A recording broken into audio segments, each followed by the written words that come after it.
दोस्तों नमस्कार। आज के इस वीडियो में हम हैव, हैज़ और हैड इनके जितने भी प्रकार के यूज़ होते हैं सब कुछ सीखने जा रहे हैं। वीडियो थोड़ा सा लंबा हो सकता है क्योंकि एक ही वीडियो में सारे यूज़ सीखने जा रहे हैं, तो बहुत ध्यान से और धीरज के साथ देखिएगा।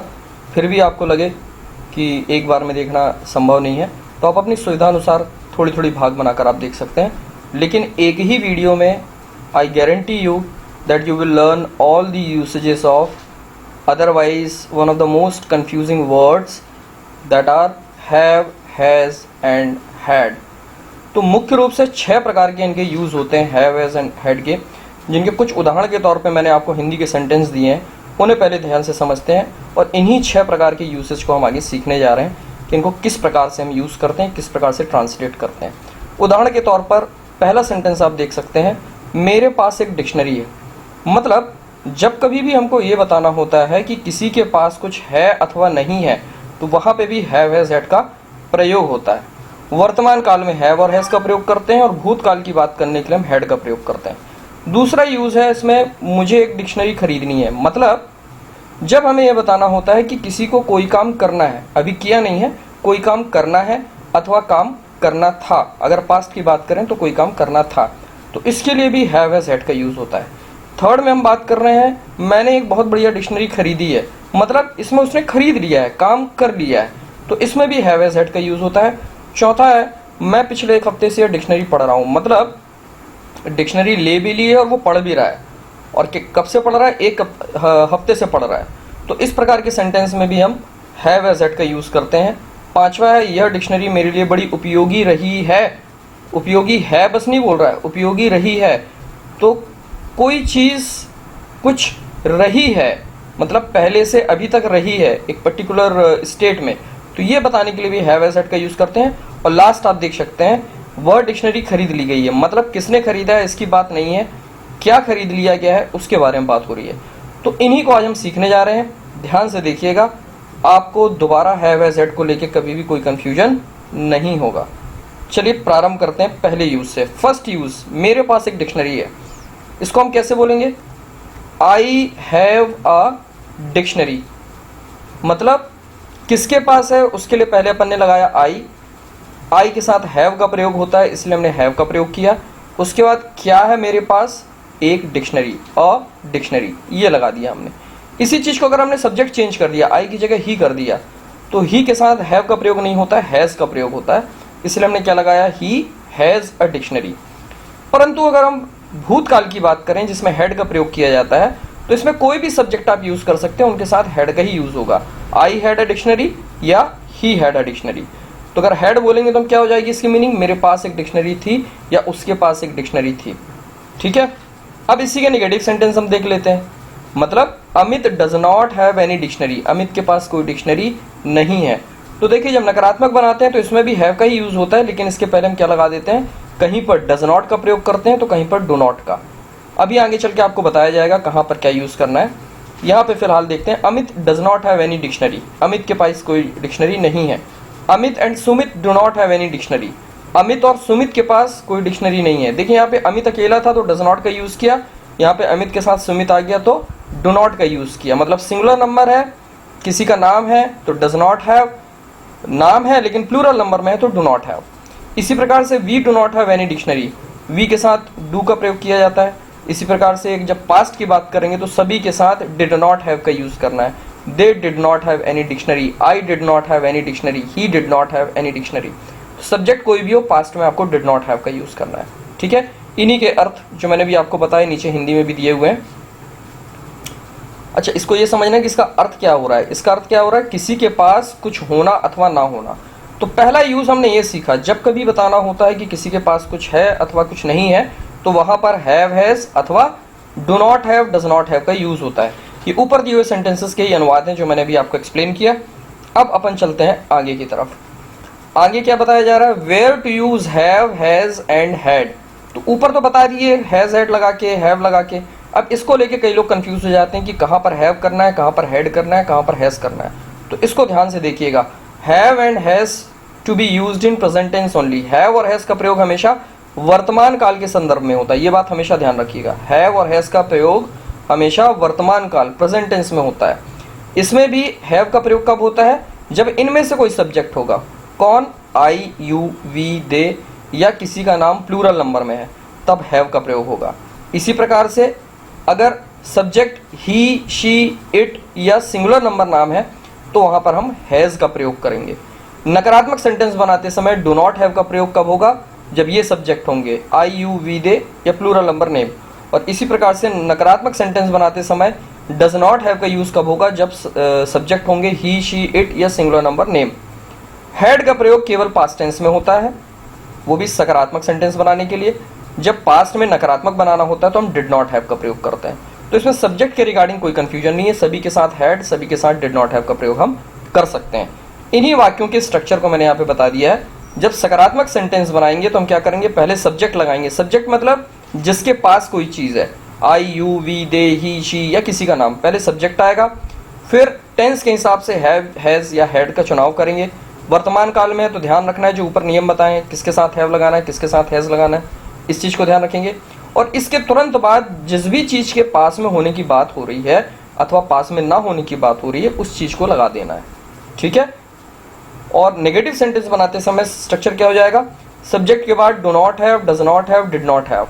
सब्जेक्ट को ध्यान रखना है और टेंस को ध्यान रखना है। टेंस के हिसाब से डू, डज नॉट हैव का यूज होगा और टेंस के हिसाब से ही पास्ट में डिड नॉट हैव का यूज होगा, ठीक है। और उसके तुरंत बाद जिस चीज की बात हो रही है उसको यूज करना है। ये पहला यूज हमने सीख लिया है। क्योंकि इसमें सारे यूज बताए जा रहे हैं तो बहुत ज़्यादा डिटेल्स में इसमें मैं नहीं जाऊँगा। ऑलमोस्ट आपको सारी चीज़ें बता दी गई हैं। फिर भी अगर आप बहुत ज़्यादा डिटेल में जाना चाहते हैं तो मेरी प्लेलिस्ट में जाके हैव, हैज़, हैड का यूज़ दिया हुआ है। इन्हीं सारे सेंटेंसेस को और डिटेल में आप वहाँ जाके देख सकते हैं। चलिए चलते हैं नेक्स्ट यूज़ की तरफ। सेकंड यूज़, इसमें हम बोल रहे हैं मुझे एक डिक्शनरी खरीदनी है, मतलब कोई काम करना है, अभी किया नहीं है। इसमें हम क्या यूज़ करते हैं? हैव, हैज़ और हैड के बाद में एक टू लगा देते हैं। ध्यान दीजिए, इसके पहले हम क्या कर रहे थे? हैव, हैज़ और हैड के बाद वो चीज़ लगा रहे थे जिसके पास में होने की बात हो रही है। पर यहाँ पर कोई काम करना है बोल रहे हैं, अभी किया नहीं है, तो यहाँ पर have to, has to, had to इसका प्रयोग करते हैं, जिसका अर्थ निकलता है कोई काम करना है या कोई काम करना था। उदाहरण के तौर पर I have to complete my work, मतलब मुझे मेरा होमवर्क पूरा करना है। He has to complete his homework, he has to complete his homework का मतलब होगा उसे अपना होमवर्क पूरा करना है। हैव, हैज़, हैड का यूज़ कहाँ होता है? ऊपर आपको बता दिया गया है। वो रूल हर प्रकार के सेंटेंस में अप्लाई होंगे, तो उस बात का ध्यान रखना है। I had to meet him yesterday, मतलब मुझे कल उससे मिलना था। हैड यूज़ किया हमने यहाँ पर और टू लगाया, मतलब कोई काम करना था। आई हैड टू मीट, मुझे मिलना था, किससे? हिम। कब? यस्टरडे, मुझे कल उससे मिलना था। इन्हीं के नकारात्मक सेंटेंस को अब देखते हैं। तो do not, does not, did not, वही रूल जो पिछले यूज में बताए गए हैं वही अप्लाई होंगे। I do not have to go there, मुझे वहाँ नहीं जाना है। He does not have to go there, उसे वहाँ नहीं जाना है। I did not have to go there, मुझे वहाँ नहीं जाना था। तो अर्थ इस बात से प्रकट होते हैं कि हमने हैव के बाद लगाया क्या है, हैज़ के बाद लगाया क्या है, हैड के बाद लगाया क्या है। कोई चीज़ लगाई है तो पास में होने की मीनिंग देगी, और टू लगाने के बाद जो भी वर्ब लगाई है अगर वैसा यूज़ किया है तो कोई काम करना है या कोई काम करना था, या नहीं करना है, नहीं करना था, ये अर्थ प्रकट होगा। तो इसको ध्यान रखेंगे। इसी बात को हिंदी में मैंने नीचे एक्सप्लेन किया है। वही सारे सेंटेंस जो ऊपर बताए गए हैं उनके सारे अनुवाद नीचे दिए हुए हैं जो मैंने अभी आपको पढ़ के बताए। इसमें स्ट्रक्चर भी मैंने आपको बता दिए हैं। अफर्मेटिव सेंटेंस बनाएंगे तो क्या यूज़ होगा? सब्जेक्ट के अकॉर्डिंग और टेंस के according. Has to, have to, had to. Present tense में हैज़ टू, हैव टू का यूज़ होगा, तो सब्जेक्ट के हिसाब से आप चुनाव करेंगे किसके साथ हैज़ लगता है, किसके साथ हैव लगता है। पास्ट में सभी के साथ हैड टू का प्रयोग होगा। सबसे इंपॉर्टेंट बात, जो वर्ब आएगी वो हमेशा फर्स्ट फॉर्म में आएगी, ये ध्यान रखिएगा। टू के बाद जब भी वर्ब का प्रयोग करते हैं तो फर्स्ट फॉर्म में करते हैं, और अगर सेंटेंस में बाकी के शब्द हैं तो उसके बाद लगा देंगे। इसी प्रकार से नकारात्मक सेंटेंस जब बनाएंगे तो सब्जेक्ट के बाद do not have to, does not have to और डिड नॉट हैव टू का प्रयोग होगा, और उसके पश्चात जो भी वर्ब है फर्स्ट फॉर्म में आएगी, बाकी के शब्द उसके पश्चात आएंगे। ठीक है, अब इसके आगे चलते हैं अपन थर्ड यूज़ की तरफ जो बहुत काम का है। इसमें आप कह रहे हैं मैंने एक बहुत बढ़िया डिक्शनरी खरीदी है, मतलब ये काम आपने अब कर लिया है। Have to, has to, had to का मतलब है करना है, और अब आप इसमें क्या बोल रहे हैं? मैंने खरीद ली है। खरीदी है मतलब खरीद ली है, खरीद चुका हूँ। आप उसको हिंदी में अलग अलग तरीके से बोलते हैं। इसी को आपने बोला I have purchased a very nice dictionary. अब वर्ब की फॉर्म देखिए चेंज हो गई, टू यहाँ से हट गया और यहाँ पे क्या गई? Verb I. टू था इसलिए फर्स्ट फॉर्म आ रही थी, लेकिन अब यहाँ पे हैव के डायरेक्ट बाद वर्ब आ रही है, इसलिए थर्ड फॉर्म का यूज हो रहा है। ये ध्यान रखिएगा, हैव, हैज, हैड के बाद अगर डायरेक्ट वर्ब यूज कर रहे हैं तो हमेशा थर्ड फॉर्म में आएगी, और इसका अर्थ ये निकल रहा है कि ये काम पूरा हो चुका है। आई हैव परचेज मतलब मैं खरीद चुका हूँ, यही अर्थ आप हिंदी में देख रहे हैं। किसी कार्य का पूर्ण हो जाना, कोई कार्य संपन्न कर लेना, इस बात का द्योतक होता है ये स्ट्रक्चर। जब हैव हैज हैड के बाद हम थर्ड फॉर्म का यूज करते हैं। इसी के कुछ एग्जाम्पल आपको दिए हुए हैं। For example, I have watched this movie मतलब मैं यह मूवी देख चुका हूँ। He has watched this movie, वह यह मूवी देख चुका है। We had watched this movie about 5 years ago, हम यह मूवी लगभग 5 साल पहले देख चुके थे या देखे थे, जो भी आप हिंदी में कहो उसको। फोर्थ में आप नेगेटिव सेंटेंस बना रहे हैं। अब इसमें नेगेटिव सेंटेंस में ध्यान रखिएगा, यहाँ पे do not have, does not have का यूज नहीं होता है। यहाँ पर नॉट का प्रयोग हम हैव, हैज और हैड की बात करते हैं। तो इसी में बच्चे कंफ्यूज होते हैं कि कहाँ पे डू नॉट हैव यूज होता है, कहाँ पे हैव नॉट। तो जब पास में होने की बात होती है या कोई काम करने की बात होती है, करना है, जाना है, खाना है, पीना है, तो उनके नकारात्मक बनाते समय do not have, does not have, did not have to इसका यूज करते हैं। या किसी के पास में कोई चीज नहीं है तो do not have that thing, does not have that thing. लेकिन यहाँ पर दोनों में से कोई चीज नहीं है। यहाँ पर क्या हो गया, कोई काम संपन्न कर लिया गया है, पूरा हो गया है। तो इसके जब नकारात्मक बनाएंगे तो हैव, हैज, हैड के बाद नॉट का प्रयोग होगा, ये ध्यान रखिएगा। I have not submitted my assignments मतलब मैंने अपने असाइनमेंट्स जमा नहीं किए हैं। He has not submitted his assignments, उसने अपने असाइनमेंट्स जमा नहीं किए हैं। We had not submitted our assignments timely मतलब हमने समय पर अपने असाइनमेंट्स जमा नहीं किए थे। तो कोई काम पूरा हो जाना प्रेजेंट में या पास्ट में, उसके लिए हम इस स्ट्रक्चर का यूज करते हैं जिसमें हैव, हैज, हैड के बाद थर्ड फॉर्म का यूज होता है। बहुत ध्यान से समझिएगा क्योंकि इसमें सारे यूज बताए जा रहे हैं। I may sound a little fast but the only reason is I don't want to consume much of your time, and as I said, if you want to get into the details of these structures, please go to the concerned playlist and my channel have, has, had. There you will get ample number of videos regarding this structure where I have talked about, discussed about them in detail. इन्हीं के अर्थ मैंने हिंदी में भी नीचे दे दिए हैं ताकि आपको अगर समझना हो तो दोबारा इन चीज़ों को आप देख सकते हैं। और सेंटेंस का स्ट्रक्चर इसमें क्या होगा, जब अफर्मेटिव सेंटेंस बनाएंगे तो सब्जेक्ट के अकॉर्डिंग और टेंस के अकॉर्डिंग पहले हैव, हैज, हैड का प्रयोग होगा, फिर जो भी वर्ब आएगी उसका थर्ड फॉर्म यूज होगा। मैं बार बार बता रहा हूँ, वर्ब की फॉर्म को बहुत ध्यान से समझिएगा, इसी से अर्थ भिन्न भिन्न होते हैं। Have to, has to, had to के बाद first form, have, has, had के बाद डायरेक्ट अगर आप यूज कर रहे हैं या नॉट लगा के डायरेक्ट यूज कर रहे हैं तो थर्ड फॉर्म ही आएगी। इसके बाद अगर कोई ऑब्जेक्ट है, अगर है तो ऑब्जेक्ट आएगा और अगर बाकी के शब्द हैं तो उसके बाद आएंगे। नकारात्मक सेंटेंस बनाते समय वही चीज बता दी गई है, have not, has not, had not और फिर वर्ब का थर्ड फॉर्म। उसके बाद भी वही, अगर ऑब्जेक्ट है तो ऑब्जेक्ट आ जाएगा, बाकी के शब्द हैं तो बाकी के शब्द आ जाएंगे। ठीक है, अब अपन चलते हैं नेक्स्ट यूज की तरफ। फोर्थ, इसमें क्या बोल रहा है, मैं पिछले 1 हफ्ते से डिक्शनरी पढ़ रहा हूँ, मतलब I have been reading this dictionary for past 1 week. अब मैं खरीद चुका हूँ तो मैं उसको पढ़ रहा हूँ, और केवल अभी पढ़ रहा हूँ ऐसा नहीं है, पिछले 1 हफ्ते से पढ़ रहा हूँ। इसीलिए स्ट्रक्चर में आप इसमें देखिए, इसमें क्या लगा हुआ है, हैव के बाद बीन लगाया है, और क्योंकि यहाँ बीन लगा है इसलिए यहाँ पर हमने किसका थर्ड आईएनजी फॉर्म का यूज किया है। तो जब कभी भी has been, have been, had been के बाद वर्ब आईएनजी का यूज हो तो आप समझ जाइए ये कंटिन्यूटी दर्शा रहा है। ये जो आईएनजी है ये कंटिन्यूटी दर्शा रहा है। इसका अर्थ ये होता है has been, have been, had been के बाद जब भी वर्ब आईएनजी आती है कि कोई कार्य प्रारंभ तो भूत में हुआ था लेकिन अभी भी चल रहा है। ठीक है, इसका मतलब ये है कि मैंने पढ़ना तो 1 हफ्ते पहले स्टार्ट किया था लेकिन अभी भी पढ़ रहा हूँ। ठीक है, तो इसका structure has been, have been, had been के साथ चलता है और आईएनजी का यूज होता है साथ में। He has been waiting for you since morning, मतलब वह सुबह से तुम्हारा इंतजार कर रहा है। कर कब से रहा है, पास्ट में, सुबह से, पर अभी भी कर रहा है। इसी प्रकार से I have been writing my assignments for last 3 days, मैं अभी भी अपने असाइनमेंट लिख रहा हूँ, लेकिन कब से लिख रहा हूँ, पिछले 3 दिनों से लिख रहा हूँ, तो वो कंटिन्यूटी में है अभी भी। अब इसमें पास्ट की बात की, they had been completing that project since last year, वो अपना प्रोजेक्ट पूरा कर रहे थे, कब से कर रहे थे, पिछले साल से कर रहे थे। तो जब कभी इस तरीके की बात हो कि कोई व्यक्ति कोई काम कर रहा है लेकिन ना केवल प्रेजेंट में कर रहा है बल्कि पास्ट से चला आ रहा है, तो वहां पर हम इस स्ट्रक्चर का यूज करते हैं जहां पर has been, have been, had been के बाद वर्ब के आईएनजी फॉर्म का यूज होता है। इसी से मिलता जुलता 5th यूज है, इसलिए उसको अलग से मैं नहीं बता रहा हूँ, इसी में बता रहा हूँ। इसमें क्या होता है, has been, have been, had been इसमें भी है, लेकिन इसके बाद कोई वर्ब नहीं आ रही है, इसके बाद कोई नाउन या एडजेक्टिव आएगा। आमतौर पे एडजेक्टिव का यूज होता है, बट नाउन भी आ सकता है। उदाहरण के तौर पर ही हैज बीन इल, मतलब वह बीमार है, लेकिन केवल अभी है ऐसा नहीं है, फॉर लास्ट 3 days, पिछले 3 दिनों से बीमार है, इसीलिए अपन ने हैज बीन का यूज किया। सिंपल अगर आप बोलते हुए बीमार है तो आप क्या बोलते हैं, ही इज इल। लेकिन क्योंकि इसमें आपने पिछले 3 दिनों की बात की, इसलिए क्या हो जाएगा, ही हैज बीन इल। एक अलग से वीडियो बनाया हुआ है, प्रीपोजिशन वाले पार्ट में आप जाएंगे अगर प्लेलिस्ट में तो वहाँ पर आपको ही मिल जाएगा। यहाँ पर वो चीज़ बताएंगे तो काफ़ी लंबा वीडियो हो जाएगा, तो आप में जिनको भी फॉर और सिंस के यूज़ को लेकर कन्फ्यूजन होगा वहाँ जाके वो देख सकते हैं, और मैं अपने आई कार्ड में भी उसका लिंक दे दूँगा, तो आप यहाँ से भी चेक कर सकते हैं।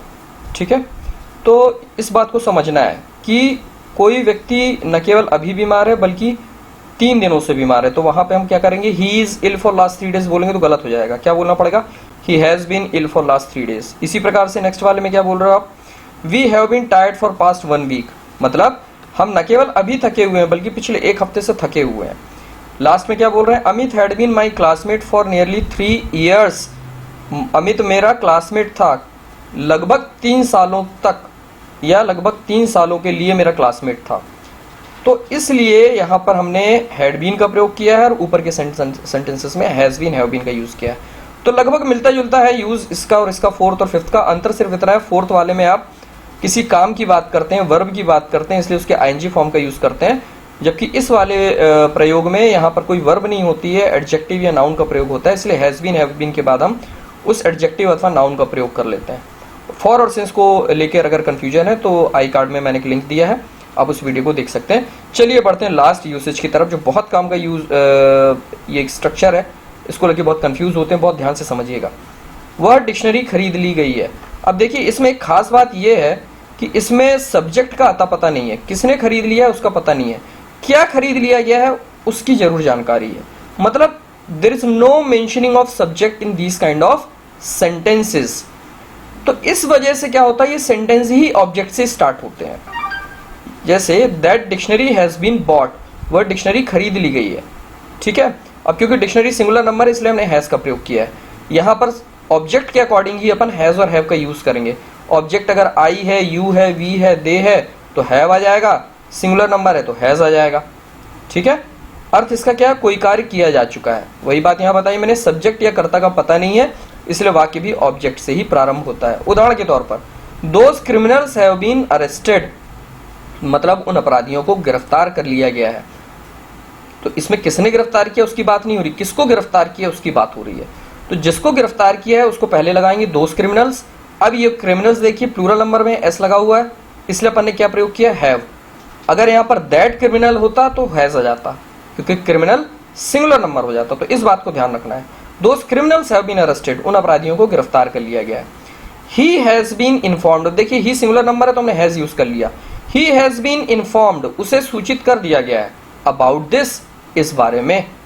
इसी प्रकार से the victim of that accident, subject object जो है कई प्रकार से, कई बार इस प्रकार से भी हो सकते हैं, देखने में लंबे लग सकते हैं, तो इसमें कुछ कंफ्यूज होने की जरूरत नहीं है। The victim of that accident, उस दुर्घटना का जो शिकार है, क्या किया गया उसको, had been taken to the hospital, उसे हॉस्पिटल में ले जाया गया, immediately before the police arrive the spot, मतलब पुलिस के आने से पहले ही उस एक्सीडेंट के विक्टिम को अस्पताल ले जाया गया था। ठीक है, तो कौन ले गया था इसकी कहीं कोई चर्चा नहीं है, किसे ले गया था अस्पताल, किसे ले जाया चुका था उसकी बात हो रही है, और इसलिए ऑब्जेक्ट से अपन ने सेंटेंस को स्टार्ट किया है। लास्ट एक सेंटेंस आप देख सकते हैं, we have not been informed about this yet, मतलब हमें अभी तक इस बारे में इन्फॉर्म नहीं किया गया है। तो ऑब्जेक्ट का मतलब ये नहीं कोई चीज होगी, यहाँ पर कोई व्यक्ति भी हो सकता है, जैसे हमने वी लगाया है, यहाँ पर आई, यू, वी, दे, कोई भी व्यक्ति हो सकता है जो ऑब्जेक्ट का रोल प्ले कर सकता है। किसे इन्फॉर्म नहीं किया गया है, हमें नहीं किया गया है, इसलिए हमने यहाँ पर वी का प्रयोग किया है।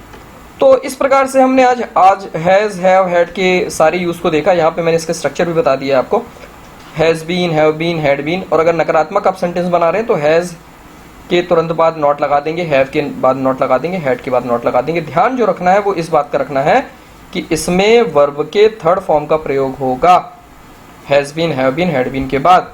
तो has been, have been, had been के हमने 3 यूज देखे। एक वो जिसमें वर्ब आईएनजी का यूज करते हैं, जिसमें बता रहे हैं कि कोई काम भूत में स्टार्ट हुआ और अभी भी चल रहा है। दूसरा देखे जब उसके बाद हम नाउन या एडजेक्टिव का यूज करते हैं, जिसमें बता रहे हैं कोई 3 दिन से बीमार है, कोई 5 दिन से एब्सेंट है। और तीसरा यूज हमने ये देखा जिसमें हम थर्ड फॉर्म का यूज कर रहे हैं, जिसमें सब्जेक्ट का पता ही नहीं है, केवल ऑब्जेक्ट है, ऑब्जेक्ट पर कोई काम किया गया है, ये बात कर रहे हैं। तो आज की इस वीडियो में इतना ही। आई होप आपको वीडियो काम का लगा होगा। काम का लगा है तो न केवल आप इसे लाइक करें, बल्कि जो भी लोग इस तरीके के हैं जो इंग्लिश सीखना चाहते हैं उन्हें भी रिकमेंड करें, शेयर करें उनके साथ, और वीडियो को अपना सपोर्ट दें, इस चैनल को अपना सपोर्ट दें, सब्सक्राइब करें, ताकि हम इस तरीके की वीडियो और भी बना सकें। फिर आपके सामने समक्ष होते हैं एक नए अध्याय के साथ। तब तक के लिए धन्यवाद।